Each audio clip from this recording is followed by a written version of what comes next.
আবারও উত্তপ্ত নন্দীগ্রাম। রাতের অন্ধকারে তৃণমূল কংগ্রেসের কর্মী অনুকূল পণ্ডা, ভরত দাস এবং গোকুলনগর ৬ নম্বর অঞ্চলের প্রাক্তন উপপ্রধান অশোক দাসের উপর আক্রমণ করে বিজেপি আশ্রিত দুষ্কৃতীরা। গুরুতর আহত হয় তৃণমূল কংগ্রেসের কর্মীরা। বর্তমানে নন্দীগ্রাম সুপার স্পেশালিটি হাসপাতালে চিকিৎসাধীন আহতরা। এই ঘটনার প্রতিবাদে গোকুলনগর অঞ্চলে পথ অবরোধ করে তৃণমূল কর্মীরা, যদিও অভিযোগ অস্বীকার বিজেপির। নন্দীগ্রামে আক্রান্ত তৃণমূল কর্মী, আবারও উত্তপ্ত নন্দীগ্রাম। আগামী 10 মার্চ কলকাতার ব্রিগেডের জনগর্জন সভা বহিরাগত অত্যাচারীদের বিসর্জনের অঙ্গীকার নিতে ব্রিগেড চলো সমর্থনে নন্দীগ্রাম 1 নম্বর ব্লকের অন্তর্গত গোকুলনগর অঞ্চল তৃণমূল কংগ্রেসের আয়োজনে মাহেশপুর সমবায় কৃষি উন্নয়ন সমিতির মাঠ প্রাঙ্গণে প্রস্তুতি সমাবেশের শেষে তৃণমূল কংগ্রেসের কর্মী অনুকূল পান্ডা ও ভরত দাস, গোকুলনগর 6 নম্বর অঞ্চলের প্রাক্তন উপপ্রধান অশোক দাস বাড়ি ফেরার পথে রাতের অন্ধকারে বিজেপির আশ্রিত দুষ্কৃতীরা আক্রমণ চালায়। তার মাথায় কাঠ দিয়ে আঘাত করে। তৃণমূল কংগ্রেসের কর্মীরা গুরুতরভাবে আহত হয়। আহতদের উদ্ধার করে ইতিমধ্যে নন্দীগ্রাম সুপার স্পেশালিটি হাসপাতালে। अरे भैया कहाँ हैं आप? अरे ऐप में तो 5 मिनट दिखा रहा है। तो ऐसे कीजिए, कैंसिल कर दीजिए, मैं दूसरी कैब कर लूंगा। क्या बात कर रहे हैं आप? ऐप में तो 500 रुपए दिखा रहा है, आप एक्स्ट्रा क्यों मांग रहे हैं? क्या आप भी रोजाना ट्रेवल करने के लिए कैब बुक करते हैं? और क्या इसी तरह के एक्सपीरियंस का सामना करना पड़ता है आपको भी? तो आइए, अब इस एक्सपीरियंस को बेटर बनाने का टाइम आ गया है रेडी टू कैब के साथ। रेडी टू कैब से इंडिया का most trusted and fastest growing cab booking platform. Ready to cabs पर आपको कैब बुकिंग सर्विसेज ही नहीं बल्कि यहाँ पर आप local taxi, rickshaw, AC non AC taxi सब बुक कर सकते हैं। और सबसे अच्छी बात तो ये है कि यहाँ पर आप अपना फेयर खुद डिसाइड करते हैं, है ना ये अच्छी बात। अब लंबे इंतजार की जरूरत नहीं है, ना ही एक्स्ट्रा फेयर देने की जरूरत है, और अपने डेस्टिनेशन पर लेट पहुंचने की टेंशन भी खत्म। यहाँ पर सिर्फ बुकिंग ही नहीं, रेडी टू कैब्स के साथ आप एज ए करियर भी अपने आप को ग्रो कर सकते हैं, जहां पर इंडिया के बाकी के सारे प्लेटफॉर्म के कंपैरिजन में आप ज्यादा रेवेन्यू जनरेट कर सकते हैं। तो अब इंतजार कैसा, बनाओ अपने कैब बुकिंग एक्सपीरियंस को बेटर रेडी टू कैब्स के साथ।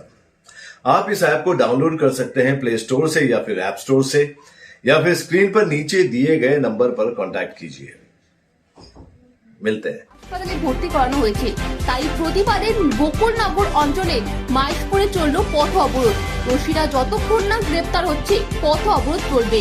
আহতদের দ্রুত চিকিৎসার জন্য নন্দীগ্রাম সুপার স্পেশালিটি হাসপাতালে নিয়ে যান তমলুক সাংগঠনিক জেলার যুব সভাপতি শেখ আজগার আলী পল্টু।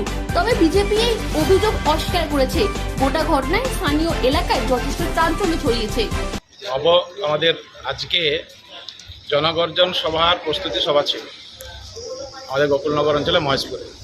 আমাদের কর্মীরা যখন বাড়ি ফিরছিল, বিজেপি আশ্রিত গুন্ডারা বারংবার, শুধু একবার নয়, গদ্দার অধিকারীর নির্দেশে, যেহেতু আজকে সাকসেসফুল একটা প্রোগ্রাম হয়েছে গোকুলনগরে, চাপা সন্ত্রাস তৈরি করে রেখেছিল এতদিনে, মানুষ বেরোচ্ছে, সেইটাকে আরও সন্ত্রাস তৈরি করার জন্য নতুনভাবে আজকে আমাদের 3 জন কর্মীর উপর আক্রমণ করল।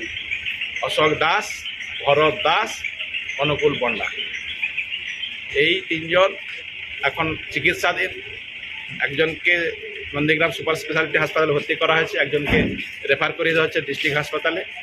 তো এই নন্দীগ্রামের মাটি গদ্দার অধিকারীর পায়ের তলা থেকে সরে গেছে, জনবিচ্ছিন্ন হয়ে যাচ্ছে ধীরে ধীরে। তো পুনরায় সন্ত্রাস তৈরি করে এখানে নিজস্ব অস্তিত্ব প্রমাণ করতে চাইছে। কিছু লাভ হবে না। নন্দীগ্রামের মানুষ এটা চালাকি ধরে ফেলেছে। আমরা আইনের প্রতি আস্থাশীল, এর প্রত্যুত্তর আমরা দিতে পারতাম। আমরা পুলিশ প্রশাসনকে সময় দিয়েছি।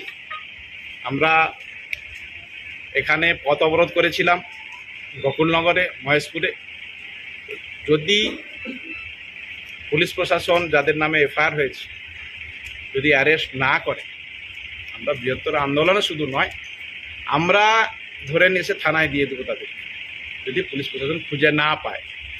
কারণ বারংবার এই জিনিস চলতে পারে না। কয়েকদিন আগেই এই গোকুলনগরে আমাদের ক্যাম্প চলছিল, 100 দিনের যে ক্যাম্প, সেই ক্যাম্পেও হামলা করেছে। তো কিছু এরকম সন্ত্রাসী আছে এদের, যারা গদ্দার অধিকারী নির্দেশে এলাকায় রিভলভার নিয়ে উইথ আর্মস ইকুইপমেন্ট নিয়ে ঘুরে বেড়াচ্ছে এবং তারা মানুষকে ভয়ভীতি প্রদর্শন করছে। এরা ভেবেছে আগামীতে সেন্ট্রাল ফোর্স আসবে ভোটের সময়, সেন্ট্রাল ফোর্স ওদের কাজ করবে, সেই হাওয়ায় এরা উঠছে। এরা জানে না যে সেন্ট্রাল ফোর্স একদিনের জন্য আসবে, তারপরে আমরাই আবার থাকবে। ফলে যে জিনিস এরা করতে চাইছে, সন্ত্রাসের বাতাবরণ তৈরি করতে চাইছে, নন্দীগ্রামের মানুষ এর জবাব গণতান্ত্রিকভাবে ইভিএমের মধ্য দিয়ে দেবে আগামী লোকসভা নির্বাচন।